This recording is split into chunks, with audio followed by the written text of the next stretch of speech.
Boa noite, senhoras, boa noite, senhores. Terça-feira, TV Guará Avesso. Hoje eu vou conversar com 2 milhões de votos. Quase isso, mas andou perto. Nós vamos conversar com o recém-eleito senador da República, Everton Rocha. Muito boa noite, senador. Boa noite, Américo. Boa noite a todos os telespectadores do programa Avesso. Sempre bom estar aqui com você. Senador, me diga uma coisa. O senhor vai ser um candidato, vai ser um senador da oposição.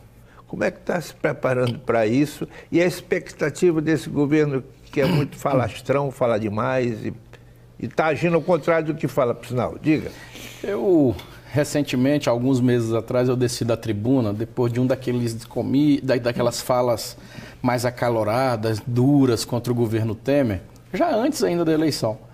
E aí um deputado muito experiente da Bahia, ele me chamou lá embaixo no meio de outros deputados que tinham lá 6, 7 mandatos.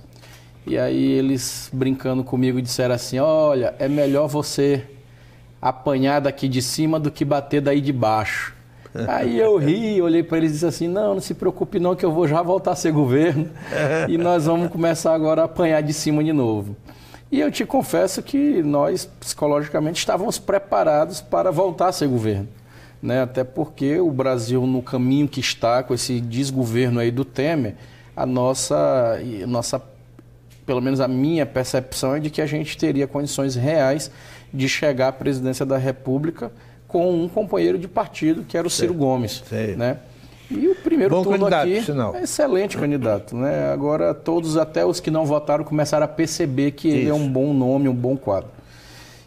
E aí aconteceu tudo isso. Um dia vamos tentar compreender. O que é mais importante é que a gente tem que respeitar.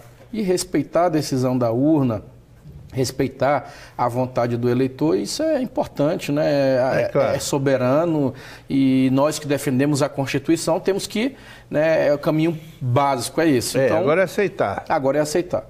Então, existem políticos que são governistas de plantão, né? Espera que não está nem aí quem vai ganhar, ele já é governista. Existem políticos que não. Eu sou dessa segunda aí possibilidade. Eu não sou governista de plantão. Então, nunca fui, né? Só tive um partido na minha vida, que foi o PDT, e a população maranhense teve a oportunidade de conhecer aí a nossa trajetória e a nossa luta que a gente tem dedicado aos nossos trabalhadores e ao nosso povo. Então, claro, meu partido, ideologicamente, não tem nada a ver com o Bolsonaro. Então, eu fui escalado, tanto que na hora que saiu o resultado, eu desejei boa sorte ao novo presidente, e respeito a decisão, e claro que estou sendo escalado pela população, pelo menos na metade do mandato, os primeiros 4 anos, a gente ser oposição. Agora, claro que eu serei oposição muito responsável, uma oposição bastante coerente. O Brasil não dá mais para brincar de valsa, como o Ciro Gomes fala, na beira do abismo. E nós temos aí importantes questões seríssimas para enfrentar. Então, eu desejo muito que esse governo ele dê certo. Você não pode torcer nunca para o piloto do avião que você está dentro, pilotar errado e brincar de derrubar o avião, que vai todo mundo junto. Né? Então, nós temos que torcer, dar o mínimo de sustentação política para que a gente consiga atravessar esses próximos 4 anos, que eu não tenho dúvida, Américo, vai ser 4 anos difíceis, muito difíceis. Senador, ele é de um partido pequeno. Agora cresceu assim, elegeu aqui, elegeu ali, mas de qualquer maneira é um partido sem consistência. Sim. Ele vai ter que negociar. Sim. O senhor acredita que ele é um homem capaz de negociar, de sentar e ouvir? Não me parece um homem predisposto a ouvir. Mas você acha que é possível que o cargo imponha essa necessidade de ouvir? O senhor acredita nisso? O cargo e a realidade. Não tem maior verdade do mundo do que a própria realidade. Ela se impõe por si só. E aí você tem que ver que dentro do parlamento, assim como na vida real, existe uma coisa chamada realidade. Não adianta o atrapalhado ministro dele, que é o mínimo que eu posso falar de um ministro que chega em rede nacional, do futuro super-ministro da economia dele, diz assim: a Previdência bote a população para ir lá para o Congresso cobrar. Que história é essa? Ele está achando que vai intimidar a gente, dizendo que a população tem que ir para a rua cobrar. A população vai para a rua para cobrar para não retirar direitos como ele quer fazer. Né? Então vai ser ao contrário. Né? E aí você está começando aqui falando pela bancada do partido dele. Não vai ter nem sustentação nem do próprio partido, porque se você pegar o perfil da sua bancada, é uma bancada extremamente ali independente e muito próxima de uma realidade virtual que é a rede social. Então são outsiders, são youtubers, são pessoas que na primeira crítica que tiver da opinião pública, eles vão correr morrendo de medo da opinião. E você sabe que no parlamento você tem matérias difíceis que você tem que enfrentar. Claro. Que nem sempre você é compreendido pela maioria, mas que é necessário fazer para que um dia ela entenda que você fez pelo bem de todos. O senhor falou YouTube, me lembra rede social. Hoje um parlamentar está muito mais visível, ele está muito mais vigiado. Sim. E ele está muito mais acuado pela opinião pública, que não era coisa de 10, 15 anos atrás, não existia isso. Mas hoje um senador, um deputado federal, ele está muito mais acessível. Sim. A crítica é muito mais evidente e imediata. Isso fragiliza os que estão mal postos e o bem-intencionado fica mais fácil. Não concorda comigo? Fica mais fácil. E o grande questão que também não tinha 15 anos, que tinha 15 anos atrás e que está faltando agora, são líderes. Você perceba só, o Brasil está com falta de líderes para liderar o processo.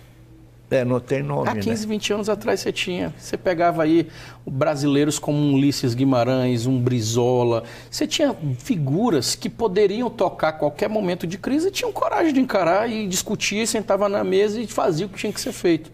Hoje, você procura aí, dentro da Câmara dos Deputados, quem é o com menor dificuldade que tem para dirigir aquela casa para tentar atravessar esse momento difícil. No Senado Federal, quem é o senador que tem as condições mínimas e tamanho político para poder fazer a condução de um processo e liderar o Congresso Nacional? O senhor não vê nenhum nome? Estou lhe dizendo, hoje você tem um problema de líderes, porque os poucos que tem estão aí baleados, né? Como fala aqui na nossa linguagem. Então, assim, nós temos muitas dificuldades. E isso não é lá, é no Brasil como um todo. Se você for ver, outro dia eu estava conversando ali com um paulista, ele vindo falar, porque o Nordeste votou no Haddad, não sabe votar, e votou nessa esquerda e tal. Vocês são muito bons de votos. Vocês mandaram o Alexandre Frota para lá para o Congresso Nacional. Elegeram o Maluf. Vocês reelegeram o Maluf quantas vezes? Elegeram agora o Tiririca com não sei quantos milhões de votos. E aí vem me falar que nós não sabemos votar. Entendeu? Então, assim, nós não temos... hoje, o brasileiro, por si só, ele elege, em menos de um mês, 2 meses, ele já está reclamando da legitimidade da sua casa, da casa que é sua representação. Já tem uns 2 grupos aí de arrependidos. Já tem um grupo. Dos grupos que votaram em Bolsonaro já tem um Mas grupo. não te preocupa que vão ser milhares de grupos, né? Eu só tenho que desejar para ele boa sorte, porque como você sabe que tem tudo para... Infelizmente, não tem para onde ir. Você imagine só, um governo que em menos de 15 dias, olha a confusão que eles arrumaram no mundo, Américo. Isso é muito importante. O Mercosul, de forma desnecessária, eles vão lá e diminuem a importância dos países irmãos que abriram o mercado aqui conosco. Eles chegam para a China e fazem aquela confusão desnecessária com o povo que é um grande chinês. Importador nosso. O povo chinês influencia 7% da nossa balança comercial. Aí o jornal chinês principal faz um editorial duríssimo contra o Brasil. Aquilo foi um recado muito duro, a gente tem que tomar cuidado. Aí você pega os países da Arábia, né? E aí você pega agora a Europa, ou seja... Tudo por nada, palavras no vento, nenhuma coisa concreta, tipo assim, China, estou brigando contigo porque a partir de hoje o nosso projeto é esse. A partir de agora não sai mais nada do Brasil, inclusive aqui do Porto do Itaqui, sem ser manufaturado. Não vou mais mandar matéria-prima para lugar nenhum. Nosso petróleo vai ter que ser produzido aqui, porque vocês vão ter que comprar agora o combustível. Eu não vou mais dar matéria-prima e tudo. Algum projeto concreto. Mas ele não tem projeto. Na campanha dele não tinha projeto. Não tinha campanha. Até porque a campanha foi só assim, não vote contra o PT. Vote contra o PT. Não foi? Criminalizaram o PT e acabou. E aí o povo foi contra um partido, contra um projeto. Ok. Agora, não houve, e esse foi o problema, quando a gente falava assim, chama ele para um debate. Ele não ia. Chama para discutir, mas não era só um debate para olhar os dois, mas é para você gerar pelo menos o comprometimento, já que ele ia ser eleito, ele tinha que se comprometer com algumas matérias importantes. O que é que vai ser feito com o nosso pré-sal? O que é que vai ser feito com o nosso Banco do Brasil? As ideias são as piores possíveis. O que é que vai ser feito com a nossa Caixa Econômica? Ah, se vender o Banco do Brasil e a Caixa Econômica, quem é que vai cuidar do crédito rural e dos créditos dos nossos micro e pequenos empreendedores? Como é que vai ser? Como é que é essa relação Estado, iniciativa privada e a população? Então, assim, nós temos aí N perguntas, interrogação, que infelizmente só vamos resolver na prática, olhando o que vai acontecer. Não vai ser fácil o exercício de um mandato agora não, senador. Não, não vai ser fácil, é uma tarefa difícil. Eu quero aqui, inclusive, aproveitar para agradecer aos quase 2 milhões, faltaram 2.500 e poucos votos para 2 milhões. É um bocado de voto. É um bocado. Para agradecer mesmo. E é um bocado de responsabilidade também, doutor, não? Aos quase 2 milhões de maranhenses que me deram uma tarefa, né? A tarefa de representá-los no Senado Federal. Nós tínhamos aí vários candidatos e não é fácil tirar essa votação toda no meio da quantidade grande que nós tínhamos aí e principalmente dos nomes que a gente estava disputando, né? Eram nomes de peso, né? Cada um tem aí a sua contribuição e tem a sua referência na sociedade. Então, não é fácil, eu sei que a tarefa é grande, peço muito todo dia. A Deus saúde, a Deus a tranquilidade, a serenidade, a coragem necessária para se enfrentar os temas que vão vir e, acima de tudo, continuar fazendo o que eu já faço lá na Câmara, trabalhando com muito afinco e com muita responsabilidade. O PDT é um partido de esquerda. Eu gosto de falar que é um partido de centro-esquerda. Né? E um centro-esquerda porque é um partido moderado. E você o veja governo que... se anuncia como de extrema-direita. Bem direita. Por isso que eu não quero ser de extrema-esquerda, senão a gente pode se encontrar. Sim. Porque eu conheço alguns esquerdistas que eu digo, você está sendo tão radical, mas tão radical, dá tanta volta que é arriscado você fazer o 360 e fazer o jogo do adversário. Né? Então, nem muito, nem pouco. Você tem que ter ali uma tranquilidade. Então, ali como está tão à direita o governo dele, se a gente fizer muito à volta, a gente pode se encontrar. Então, é bom a gente ficar ali no meio. Há muitos anos, tinha uma expressão na política que essa expressão, ela se dissolveu no tempo, até o fato da eleição do Lula, essa palavra, ela foi abolida, é entreguismo. Eu acho que ela volta a ter uma certa proeminência. Eu acho que esse governo tem um rumo, esse governo que se elegerá, que se assumirá agora, tem um rumo dessa coisa de entregar as nossas riquezas. Entreguismo, vai ser um governo de liquidação, né? Você veja só o todo-poderoso Paulo Guedes. Olha quem ele anunciou agora já como equipe dele na área econômica. O ex-ministro Levi, que foi muito criticado por nós, mesmo sendo da base do governo da Dilma, que o Levi é um ex-funcionário do Bradesco, né, da iniciativa privada, como o Ciro Gomes falava, era de 5ª categoria, porque era para ter colocado alguém de primeira. E aí chama ainda o Paulo Guedes, que também aí tem aí todos os seus questionamentos a ser feitos, inclusive seus com relações com fundos de pensão, com um monte de coisa que ele está respondendo. Eu acho que não é só entreguista, vai ser de liquidante mesmo, eles não estão nem aí, vão sair fazendo, tudo é caixa, tudo é número, né? O que pode dar dinheiro agora, entrega e vai diminuindo o Estado numa velocidade tão grande que é de deixar a gente apavorado. Agora, então o Legislativo tem que estar muito atento. Tem que estar atento. Eu só não sei se ele terá força ou tamanho para segurar aí alguma dessas matérias, alguma dessas pautas. Não te garanto que eu não consigo ainda ver resistência ali. A perspectiva é ruim, então. Difícil. Bom, não desespere não, a gente volta já, um instante só.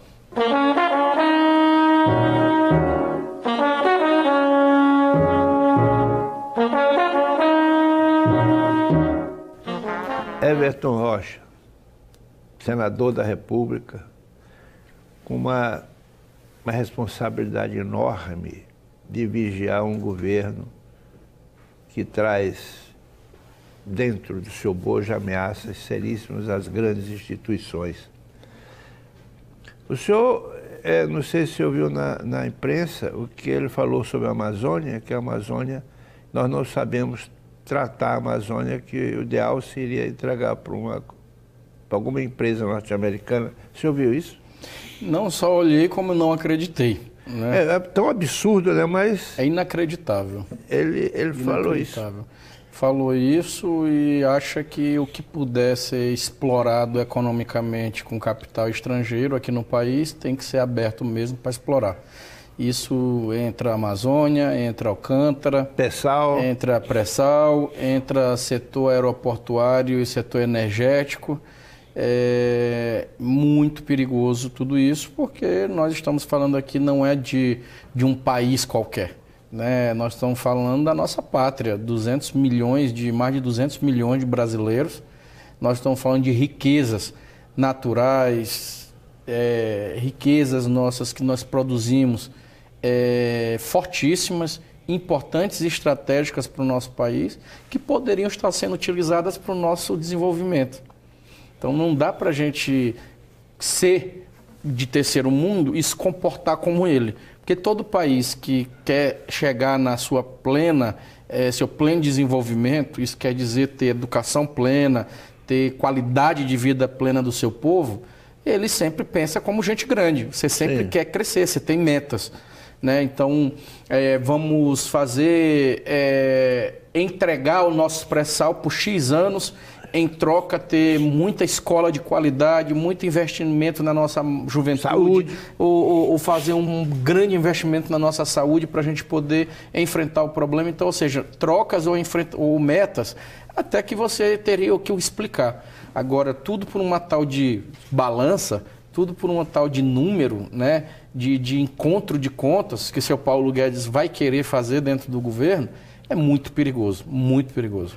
Mas a dívida dos Estados Unidos é imensa, não tem a menor preocupação com isso. E nós aqui estamos preocupados com uma dívidazinha desse tamanho. Não, e os Estados Unidos ele tem uma lógica, né? Você veja só, tudo é primeiro eles. Sim. 100%, Américo, do petróleo extraído nos Estados Unidos, 100% ele é refinado dentro do país. O nosso não. Não, é irrisório, né? Nós estamos exportando todo dia. Aqui no Maranhão nós olhamos aí todo dia o trem passando aí carregado, né? Vindo aí de matéria-prima aí para exportar matéria-prima. Para exportar essa matéria-prima. Poderia aí, ser beneficiada aqui. Lá do outro lado do mundo, a Ferrogusa, alguma grande empresa aí mundial vai lá, transforma esse material em um produto e aí depois lá vai trazer de volta para cá e a gente compra ele por um absurdo. Então, são coisas que, infelizmente, a gente vai ter ainda que enfrentar. E o Maranhão? Como é que você está olhando? O senhor está olhando o Maranhão? Olha, nós estamos aqui num estado que tem enfrentado a crise com muita responsabilidade. E agora vai enfrentar mais, né? Porque o Temer ele fica da de costas, até porque o Temer não tinha força para nada. Mas o Bolsonaro ele vai olhar para o Maranhão como um partido que fez oposição a ele. Mas ele vai ter que respeitar também, porque o Maranhão não fez oposição a ele. O Maranhão tomou uma posição, é diferente. Nós escolhemos um outro projeto que não é o dele. E se ele for inteligente, que não duvide da inteligência dele. Pelo contrário, né? O que a gente questiona é a capacidade deles, mas a inteligência jamais. Ele é muito inteligente. E ele sabe se mexer ali.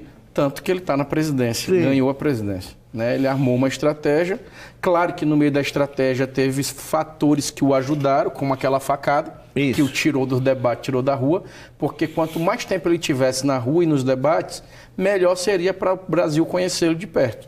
Infelizmente não teve, ele teve que ficar em casa e aquilo ali o ajudou bastante. Mas nós temos que compreender que aqui no Maranhão, o governador Flávio Dino ele planejou, ele teve uma estratégia e planejou uma execução da sua ação, da sua administração, mesmo sabendo quais dificuldades que ele tem a nível federal. E ele conseguiu atravessar até aqui. Eu acredito que nesse segundo mandato ele também vai fazer isso. Por quê? Porque ele tem uma bancada federal. Lembremos que dos 18 deputados federais, 12 são dessa articulação que elegeu o governador Flávio Dino e elegeu esses deputados federais, 12. E das 2 vagas do Senado, ele também elegeu os 2. Então, assim, o Flávio Dino é o nosso líder, ele saiu fortalecido e aquela história, o adversário não tem que gostar de ti, ele só tem que te respeitar. Sim. Então, claro que o Congresso Nacional, nós lá dentro não iremos admitir perseguição no Maranhão. Até porque nós iremos nos somar a vários outros estados também que não concordaram e não concordam com ele e vamos ter que chamar para o diálogo, né? Nós com isso temos... Esse diálogo é que me preocupa, senador. Como? Ele não me parece um homem predisposto a diálogos. Não, mas não é ele. O próprio sistema tem que dialogar. Você imagine só os ministros dele. O Temer, para você ter uma ideia, hoje eu sou o líder da minoria, da oposição a ele. Eu nunca converso com o Temer, só tive com ele uma vez, eu acho, ou foi uma vez lá no Palácio, que foi aquela confusão dos Fundeb, justamente do Maranhão, que tiraram mais de 100 milhões dos prefeitos maranhenses. E aí eu fui lá junto nesse dia. Muito respeitosa a nossa conversa, porque ali eu estava tratando sobre um assunto dos municípios do Maranhão e eu sei diferenciar bem isso. Na época, até alguns deputados da base do Temer achavam que eu ia constrangê-lo lá, que eu iria talvez aumentar o tom da voz, da conversa ou levar para um outro lado. E depois eles até me cumprimentaram pela forma respeitosa. Sim, claro, que eu tratei. E ele não deixava de estar ali representando uma instituição, um chefe de poder, e eu estava ali no Palácio. A mesma coisa é o Bolsonaro. Com o Temer, com tudo isso, várias situações do Estado eu já consegui ajudar a encaminhar e também para São Luís, sem precisar falar com ele, com seus ministros e com seus interlocutores. Por quê? Porque você está ali no Congresso e eles têm ali o dia a dia, as matérias de interesse deles, que eles têm que dialogar com a oposição para poder andar. Né? Até porque se não tiver diálogo, as coisas travam e demora mais e não sai no tempo que é necessário sair. Então, o que eu estou dizendo? Que vão ter interlocutores dentro do governo dele que tem diálogo com a gente. E isso vai facilitar para que a gente possa senador, manter aí eu não vi nenhum. Então, eu estou olhando aí nenhum de diálogo. Sabe o que eu tenho medo, senador? Um negócio chamado MP, medida provisória. Mas ela tem um rito. Olha só, ele pode baixar quantas ele quiser. Primeiro que se ele baixar, vão ter medidas que elas mesmas vão trancando as matérias importantes que vão estar rodando na casa. Então, vai ter matéria que não pode ser via medida provisória, então eles vão ter que segurar, senão ela tranca a pauta e isso atrapalha eles. Segundo, as medidas provisórias, elas têm um período. Elas, depois de editada, elas têm o prazo para ser tratada na Câmara e no Senado, senão elas caducam e aí perde o efeito dela. Então, vão ter várias medidas provisórias que precisam passar por... Várias não, todas precisam passar por nós. E aí aquela história, vamos ter que ter bastante competência para segurar e trabalhar o máximo possível essas medidas provisórias que não vão ter sintonia com a população. Eu quero só repetir aqui para o telespectador que está chegando agora. Eu farei oposição, mas uma oposição responsável. A minha meta lá é representar o Maranhão no Senado. Farei de tudo para toda a oportunidade que tiver eu criar as condições para ajudar aqui o governador Flávio Dino, os nossos prefeitos, os nossos municípios e ajudar a trazer para cá oportunidades para que a gente possa ajudar o Maranhão a atravessar esse momento difícil como todos os outros estados estão fazendo. Então a minha meta lá é se unir com a bancada, estar unido com a bancada federal, os deputados federais, eu e a Lisiane, vamos estar de mãos juntas para trabalhar a favor do nosso povo. É essa a nossa meta. E tudo que for importante para o país pode contar comigo.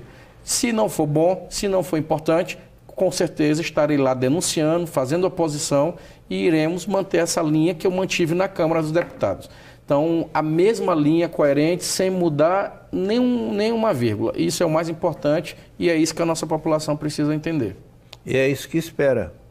Aliás, todos nós esperamos essa posição, porque o país todo está até as pessoas que votaram no Bolsonaro, estão um pouco, como a gente diz aí, de orelha em pé.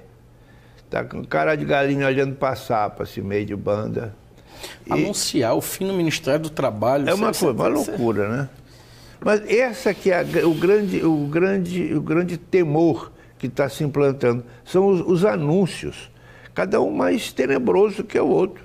Esse é o grande susto, esse é o grande trabalho que o Senado e a Câmara vão ter, de vigiar os interesses do povo, que eles vão estar, agora realmente me parecem ameaçados. A gente volta já, é um minuto só.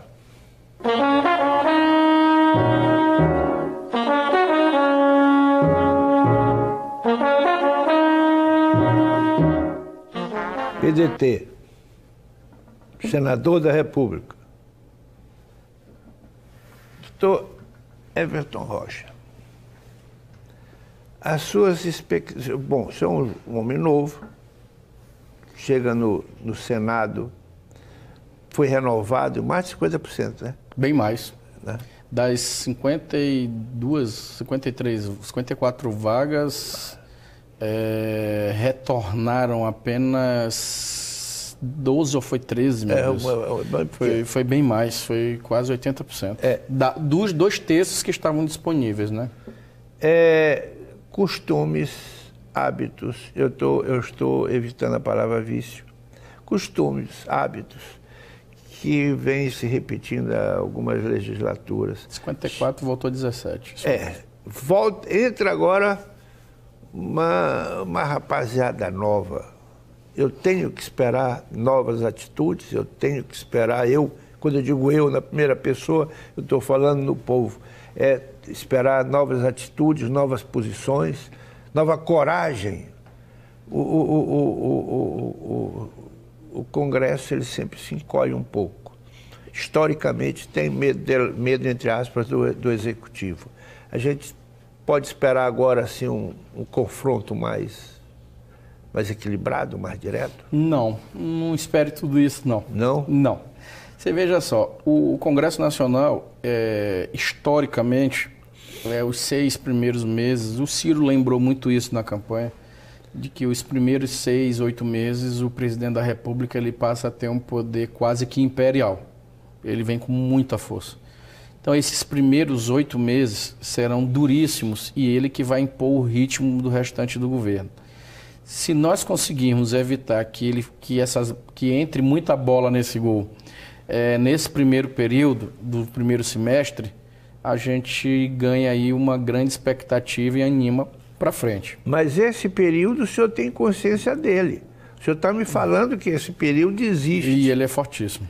Então, é contra esse período que tem que se posicionar. E vai ser nesse período que nós vamos estar muito vigilantes, levando a público todos os tipos de matéria importantes que vão estar lá e apelando para essa nova geração, essa Sim. rapaziada que foi colocada aqui, para que eles não se deixem ali influenciar e levar por essa força oculta que o governo passa a ter. É importante lembrar que tem 1/3 ali de senadores pragmáticos que já Sim. estão ali, né? Uma Anastasia continua ali dentro, vários outros senadores, um Serra e tal, figuras que estão ali dentro e que vão continuar. Então é preciso a gente ter ali muito cuidado e muita competência em construir os blocos para questionar Roberto as Rocha, matérias tá e tal. Roberto votou com o Temer aí o tempo todo para ele votar com o Bolsonaro. Agora no segundo turno ele já disse que era amigo do Bolsonaro e tudo, estava votando com ele. Vai estar lá dando sustentação e tudo. Que ele vai precisar de alguma coisa ainda para se segurar, né? Então não tenha dúvida que ele vai fazer o jogo do governo. Lamentável? Muito. Porque nós ajudamos, né? Ele acha que ninguém ajudou ele, né? Ele fez aquela campanha só e tudo, brigou com tudo e todos. Na verdade, todo mundo estava errado, só ele que estava certo, né? Ele foi no mínimo inábil, né? Bom, é uma palavra mais gentil, gentil para a palavra ingratidão, né? E na nossa palavra aqui, no nosso campo, ela é mais pragmática, né? Foi muito ingrato, né? Porque vamos combinar, ele não foi eleito sozinho. O que é que custa você acabar uma eleição como nós acabamos agora e olhar e dizer assim, obrigado, povo do Maranhão, obrigado, Flávio Dino, você que é o líder do grupo, o governador, ajudou a criar essas condições políticas de ter arregimentado essas forças todas para nos apoiar. Obrigado, sociedade civil organizada, obrigado, partidos políticos, prefeitos, lideranças, ex-prefeitos, segundas forças. O que é que custa sair um obrigado e dividir com todo mundo que te ajudou? Nada. Eu estou voltando, ó. Eu estou já fui em quase 20 cidades. Agora mesmo, essa semana, no domingo, domingo passado, eu estive em Pedro do Rosário, de manhã lá numa cavalgada da cidade, lá com o prefeito e tudo, agradecendo. Então, assim, eu tenho voltado para agradecer porque é importante você fazer isso e continuar com esse vínculo.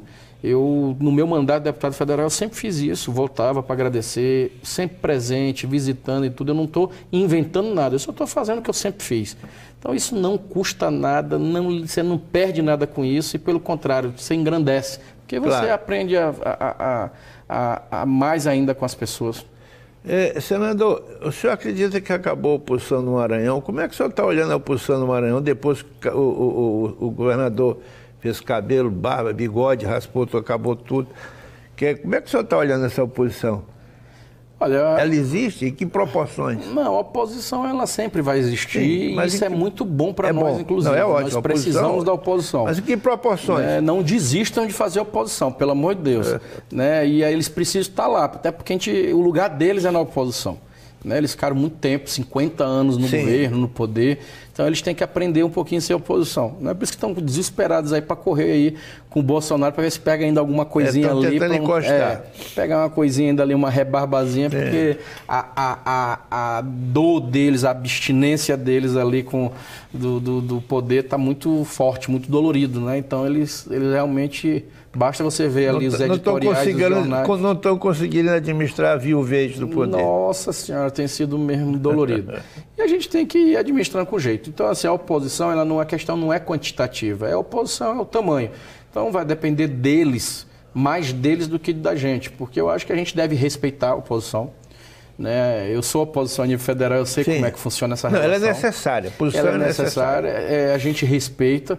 E esperamos deles que nas matérias importantes para o Maranhão eles também tenham a grandeza de ajudar, assim como nós vamos nos colocar à disposição para o que for matéria importante e para o Brasil a gente vai ter a grandeza de apoiar.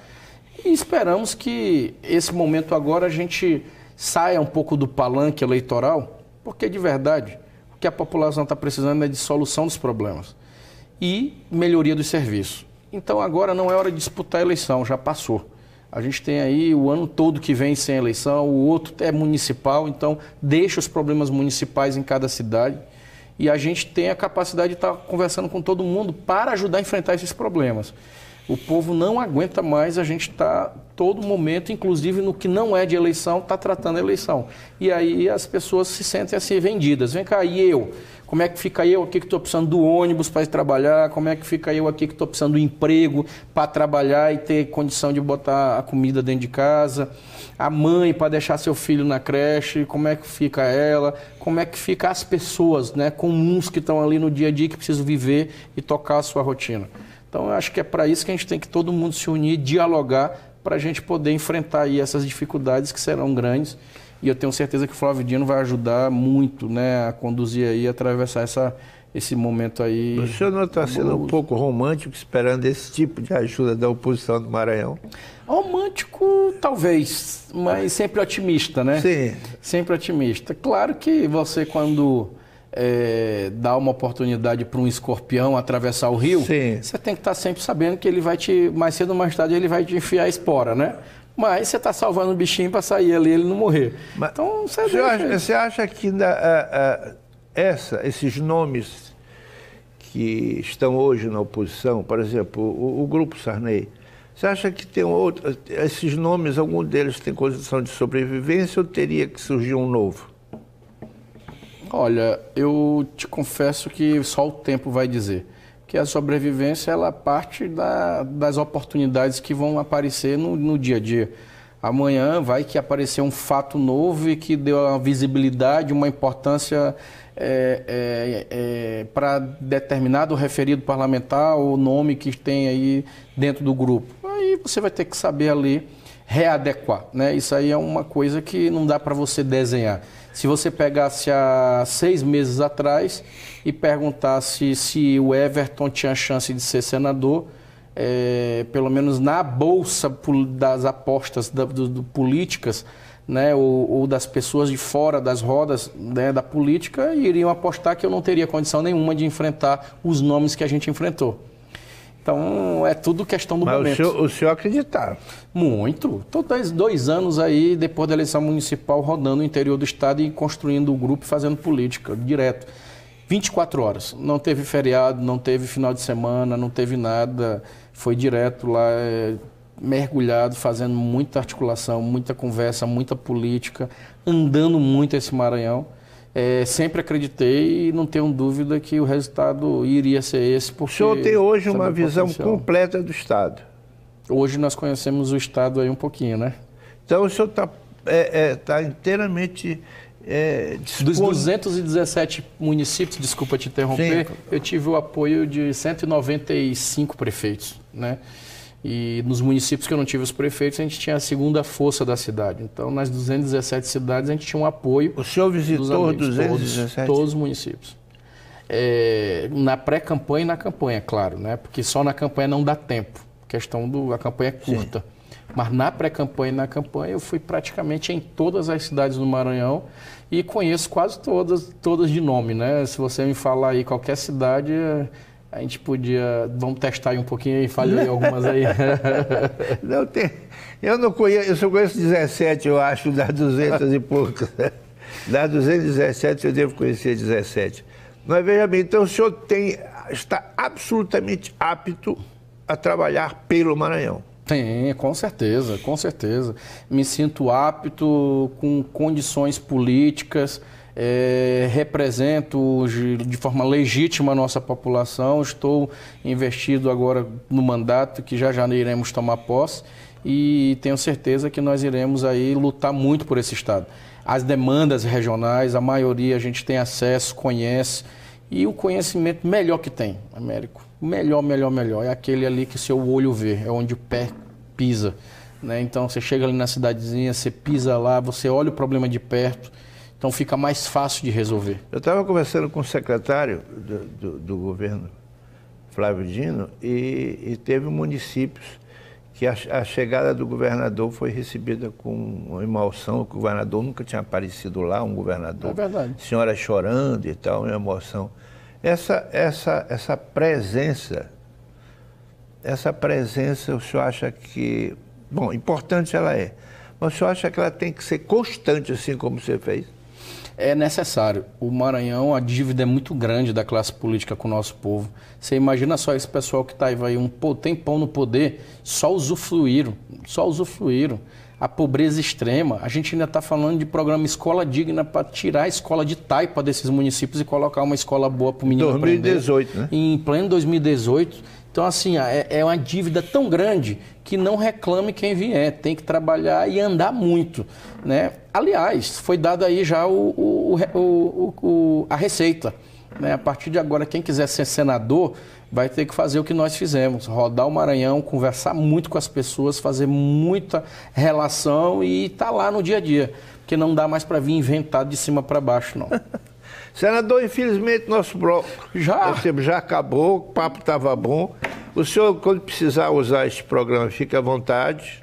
Também que eu quero aí, é só falar com a produção, o senhor está aí. Não, Por favor, o senhor tenha 30 segundos para falar com seus eleitores, seus 2 milhões de eleitores. Eu lamento que passou muito rápido. Também lamento. Pedir para a produção aí logo um outro momento para terminar. Mas agradecer muito, tá, o espaço, dizer para todos que apesar de todos os momentos e as pautas difíceis aqui que nós colocamos, mas nós não somos pessimistas, nós estamos com muita vontade de trabalhar, muita vontade de fazer a nossa parte.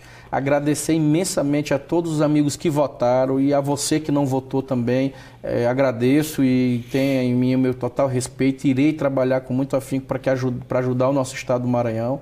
Tenho certeza que o nosso grupo, liderado pelo Flávio Dino, vai aí fazer um grande trabalho, eu e a Elisiane lá no Senado Federal. Então, muito obrigado por tudo e quero me colocar à disposição de vocês. Sempre que for necessário, podem chamar. Ok, estivemos aí com um homem de 2 milhões de... Não tem $1 milhão, mas tem um homem de 2 milhões de votos. A gente volta na terça-feira, muito obrigado. Na outra terça e boa noite. Esse negócio de só chamar...